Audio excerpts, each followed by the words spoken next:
शीर्षक हे बंध रेशमाचे एका नात्यात गुंफलेले भाग 7 लेखिका अश्विनी घोळवे. मागील भागात आपण पाहिले की हॅलो शिवम, आजी म्हणाल्या. आजी, तू ठीक आहेस ना? शिवमचा काळजीने पहिला प्रश्न.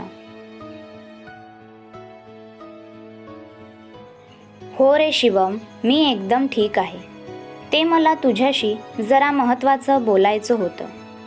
तू बिझी आहेस का? आजी म्हणाल्या. नाही आजी, तू बोल ना, ऐकतोय मी, शिवम म्हणाला. शिवम, आम्ही आमच्या पसंतीच्या मुलीसोबत तुझं लग्न ठरवून आलोय. आजीने बॉम्ब फोडला. आता पुढे. काय? शिवम ओरडून म्हणाला. अरे शिवम, एवढं ओरडायला काय झालं? जरा हळू बोल. आणि तू जे ऐकलंस तेच म्हणाले मी, आजी म्हणाल्या.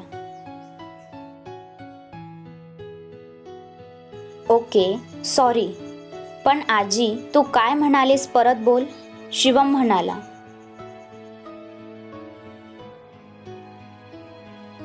शिवम, आम्ही आमच्या पसंतीच्या मुलीसोबत तुझं लग्न ठरवून आलोय. 2 दिवसांनी साखरपुडा आणि आठवड्यानी लग्नाची तारीख सांगितली होती गुरुजींनी, आजी हसून म्हणाल्या.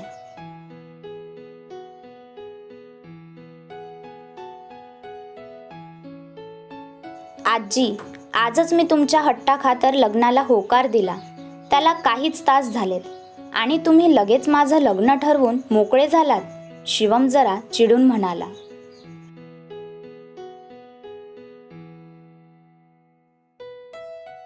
अरे शिवम बेटा, असं काय चिडतोस? तू लग्नाला होकार दिला आणि मुलगी पण आमच्या पसंतीने करतो म्हणालास, म्हणून मग चांगल्या कामात उशीर नको म्हणून आम्ही जाऊन सगळं ठरवून आलो, लग्नाची तारीख वगैरे, आजी त्याला समजावत म्हणाल्या.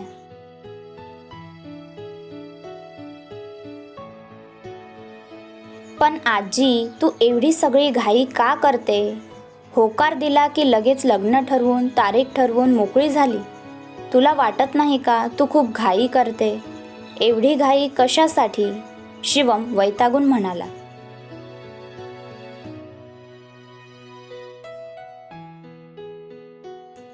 अरे शिवम, लग्न वेळेत झालेलं बरं असतं. पुढे जाऊन प्रॉब्लेम होत नाहीत. आणि तुझा लग्नाचा निर्णय तू कधीही बदलू शकतो. आज होकार दिलास तर उद्या नकार देशील.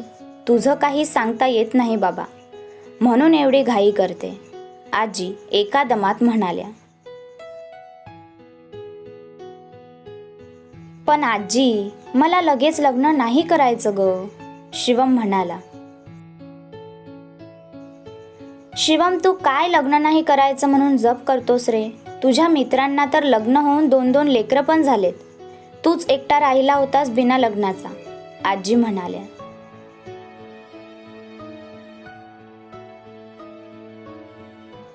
Okay fine. आजपर्यंत डॅडचं तुझ्या आणि मॉम पुढे काही चाललं आहे का जे माझं चालेल? असो, तुम्ही म्हणताय तर मी लग्न करायला तयार आहे, पण माझ्याकडून जास्त अपेक्षा करू नका, शिवम म्हणाला.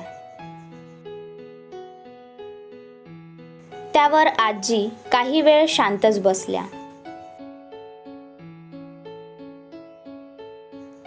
लग्न करायला तयार झाला हेच खूप आहे. मी त्या मुलीचे फोटो पाठवते, बघून घे, आजी म्हणाल्या. तू पाहिली म्हणजे मुलगी चांगलीच असणार ना, मग फोटोची काही गरज नाहीये.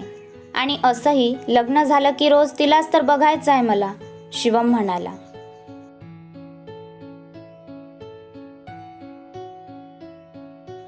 शिवम, जास्त बोलू नको. मी त्या मुलीचे फोटो पाठवते, बघून घे, आजी म्हणाल्या.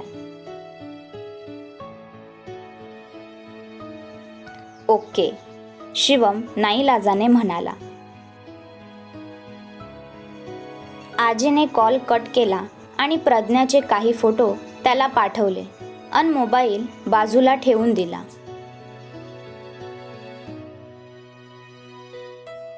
आजीने फोन स्पीकरवर टाकला होता. तिकडे अर्चना आणि रामराव यांनी शिवमचं सगळं बोलणं ऐकलं होतं. आई, शिवमने लग्न करायला होकार तर दिला, पण मनापासून नाही. पुढे काय होईल याची काळजी वाटते मला, रामराव मोहिते म्हणाले. रामा, तू जास्त विचार करू नको.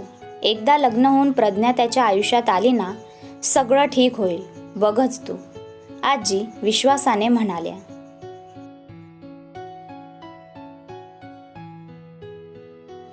असंच होवो, ते म्हणाले आणि बेडरूममध्ये निघून गेले. आजी पण त्यांच्या रूममध्ये निघून गेल्या.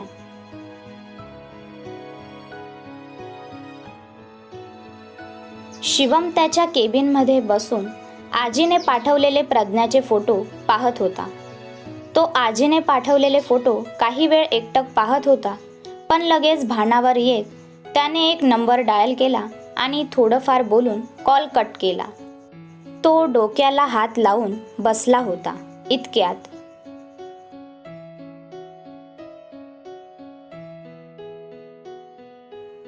मे आय कम इन सर? एक जण डोअरवर नॉक करत म्हणाला.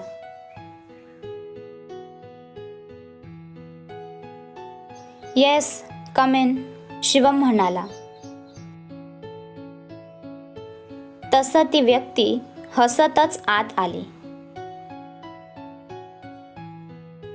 केतन, तू इथे?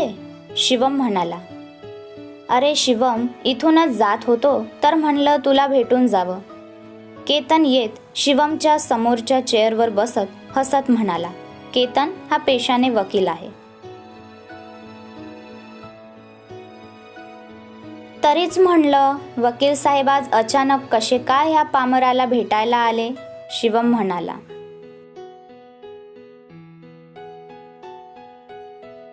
अरे वेळच भेटत नाही आणि तू पण तर बिझी असतो, केतन म्हणाला. इट्स ओके यार, पण बरंच झालं आज तू आलास.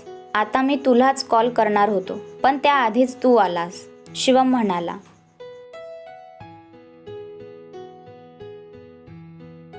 बरं, हे सगळं सोड. तू मला कॉल करणार होता म्हणाला. काही प्रॉब्लेम आहे का? आणि काय झालं, तू असा का ब्रेकअप झालेल्या मजनूसारखा बसला होतास? गर्लफ्रेंड सोडून गेली काय? केतन म्हणाला. यार केतन, तुला चांगलंच माहिती आहे मला गर्लफ्रेंड नाहीये, शिवम म्हणाला.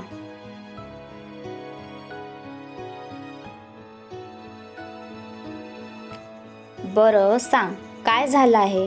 केतन म्हणाला.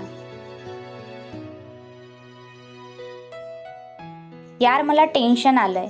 मॉम आणि आजीने माझं लग्न ठरवलंय. 2 दिवसांनी साखरपुडा आणि आठवड्यानी लग्नाची तारीख काढली आहे, शिवम थोडं चिडक्या स्वरात म्हणाला.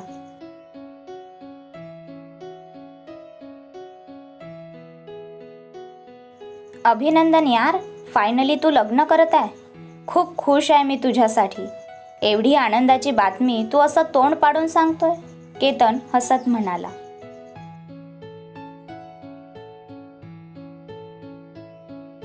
त्यावर शिवमने रागीट लुक दिला.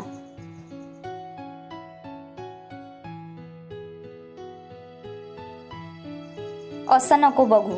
ती मुलगी कोण आहे ते सांग, केतन म्हणाला. मला नाही माहीत कोण आहे ती. आजी आणि मॉमने ठरवलंय सगळं, शिवम म्हणाला.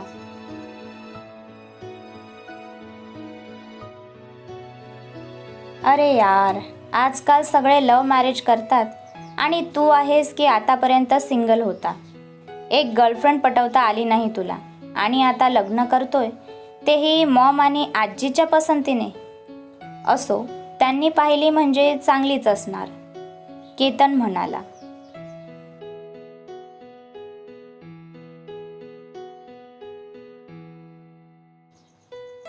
केतन, आता तू नको सुरू हो. आधीच मला टेन्शन आलंय, शिवम म्हणाला. ह्यात टेन्शन घेण्यासारखं काय आहे यार, केतन न समजून म्हणाला.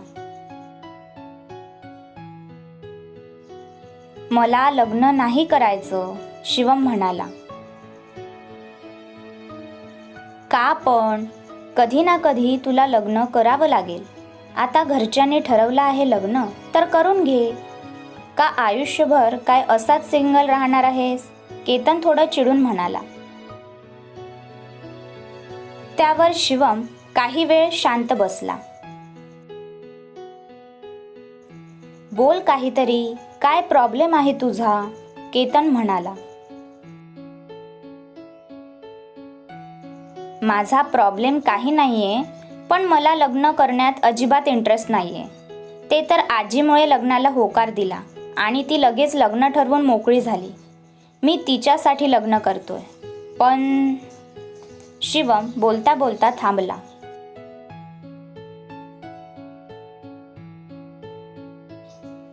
पण काय? केतन म्हणाला. मी लग्न करतोय, पण कॉन्ट्रॅक्ट मॅरेज करणार आहे. आमचं लग्न फक्त एक करार असेल, शिवम निर्विकारपणे म्हणाला. व्हॉट? काय बोलतोय तू हे? लग्न काही खेळ वाटतो का तुला? आणि त्या मुलीचं काय? केतन चिडून म्हणाला.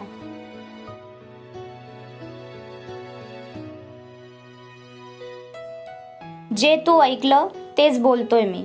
आमचं लग्न फक्त एक करार असेल, बाकी मला काही माहीत नाही. मी तिच्याशी या विषयावर बोलणार आहे, पण मला फक्त तुझी हेल्प हवी. शिवम त्याच्या प्रश्नाला सरळ इग्नोर करत म्हणाला.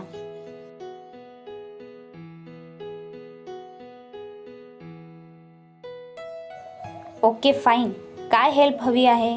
केतन म्हणाला. कितीही झालं तरी शिवम त्याचा बेस्ट फ्रेंड होता. त्याच्यासाठी तो नेहमी काहीही करायला तयार व्हायचा. कॉन्ट्रॅक्ट पेपर रेडी करून पाठवून दे मला, आणि ही गोष्ट फक्त आपल्या दोघात राहिली पाहिजे. शिवम त्याच्याकडे पाहत निर्विकारपणे म्हणाला. त्यावर केतनने होकारार्थी मान हलवली आणि थोडंफार शिवमसोबत बोलून निघून गेला.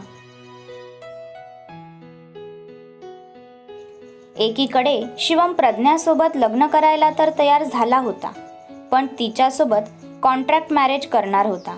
तर ह्या सर्वापासून अनभिज्ञ प्रज्ञा तिच्या नवीन आयुष्याची स्वप्न बघत होती.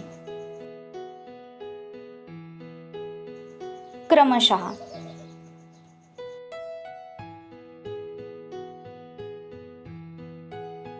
भेटूया पुढच्या भागात.